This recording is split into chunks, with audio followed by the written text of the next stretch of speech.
Bismillah ar-Rahman ar-Rahim. The last two lessons we started with Kitab al-Bay'. We mentioned some of the conditions for this transaction to be correct Islamically. And we had touched on khiyar. Inshallah, in this lesson, I'm going to give you a little bit of an overview of the different types of khiyar. And then tomorrow, we'll take khiyar al-shart in detail. So I'd mentioned to you, initially, when you've got a transaction, and the people have agreed, both the buyer and seller, in the majlis or in the gathering, then the transaction goes through. And I said that there's something called khiyar.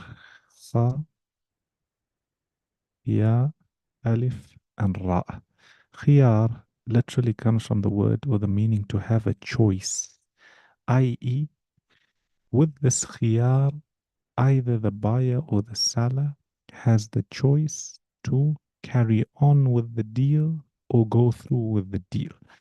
In this lesson, it will be short. I'll just give you an overview of the different types of khiyar so you can understand, and thereafter we'll go into the details. So we mentioned the first is khiyarul majlis. This is a choice inside the gathering whilst you still transacting and you haven't moved, okay? Or if it's on the phone and you haven't hung up, you have an option, either the buyer or the seller, to go back on the deal. There doesn't have to be any reason. We mentioned the Hanafi madhab, they say that if it's agreed upon and let's say the deal is final, then they can't go back using khiyarul majlis, okay? Using the choice of the gathering or the option to go back in the gathering. However, are there other ways that this transaction can be undone? And the answer is yes. So there's a second type of khiyar, okay? This is called khiyarul aib. Alif, lam, ain, ya, and ba. Okay? Aib comes from the Arabic word which means defect. Okay? So let's say inside the majlis, inside the gathering, I agreed to buy your phone. Okay? And I bought the phone. The deal is done. There's no other reason now. I can't go back on the deal. Let's say I get home and I start using it. And as soon as I start using it,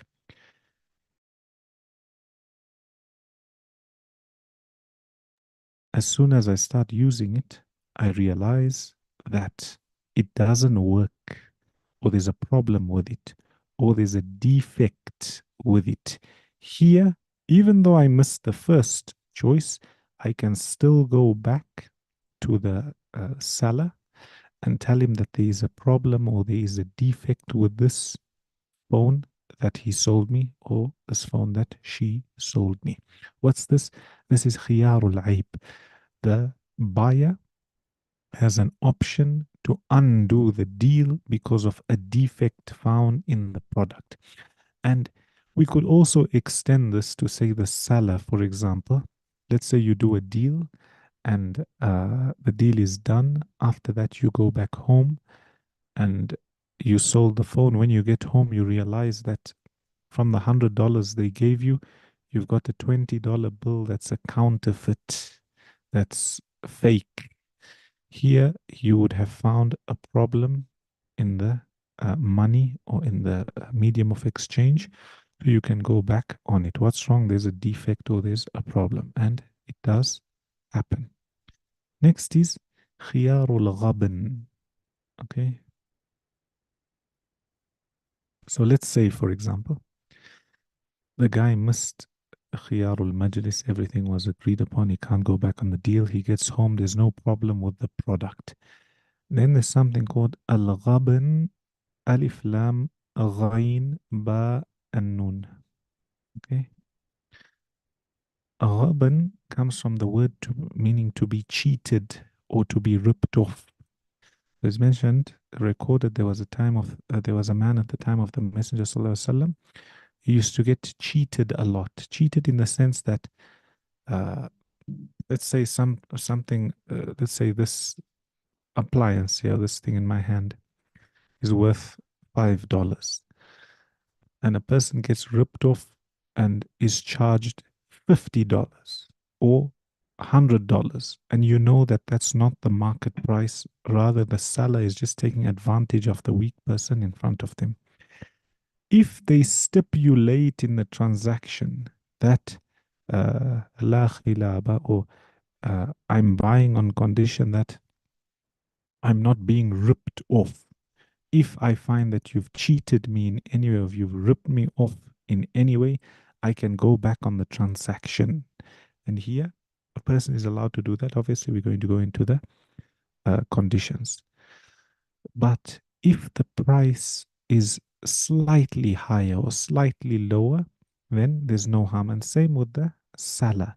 So, for example, let's say you're selling a product, and your product is worth $1,000, but you don't really know the market value. Maybe you're not from the area, etc. And somebody sees you and they tell you, no, no, no, trust me, your product is only worth $20, only worth $20, yet it's worth 1,000. Okay. And the market value in that locality, they all selling that thing at 1,000 and you sold. If you stipulated, you can go back on that deal. Why? Because you were cheated. Then it's another khiyar called khiyar al-ru'ya.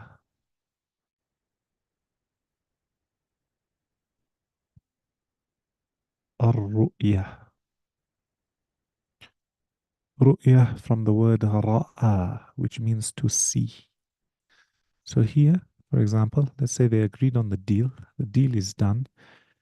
There's no defect. He hasn't been cheated, but he stipulates in the deal that I'm buying on condition that I have the option to go back on the deal if, when I see the product, it's not what I expected it to be. So I give an example.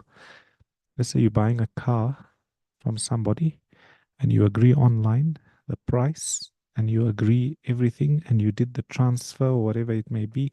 The deal is done. Okay. The deal is done. But you stipulated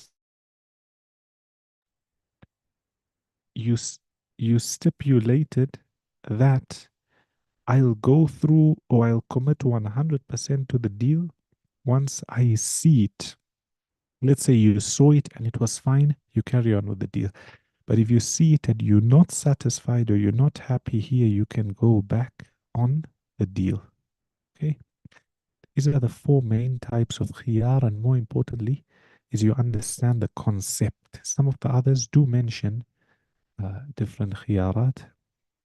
For now, stick with these four as long as you understand the concept. So, what's the idea of khiyar? The idea of khiyar is, at times there may be something which affects the product or affects both parties or one party, and they may have lost their chance to go back on the deal in the gathering. Are they able to go back? Yes, for certain reasons they can go back. Some have to be stipulated at the beginning of the deal, and others they don't have to be stipulated. Any questions?